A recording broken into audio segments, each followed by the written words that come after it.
أعوذ بالله من الشيطان الرجيم. بسم الله الرحمن الرحيم.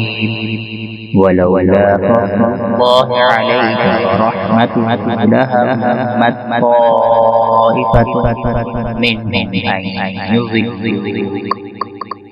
وما يضلون إلا أنفسهم وما يضلونك من شيء وأنزل الله عليك الكتاب والحكمة وعلمك ما لم تكن تعلم وكان فضل الله عليك عظيما.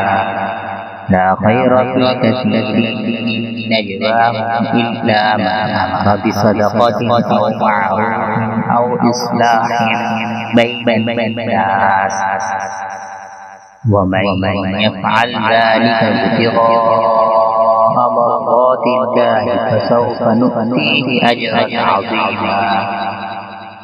ومن يشاقق الرسول من بعد ما تبين له الهدى ويتبع غير سبيل المؤمنين نوله ما تولى ونصله جهنم وساءت مصيرا.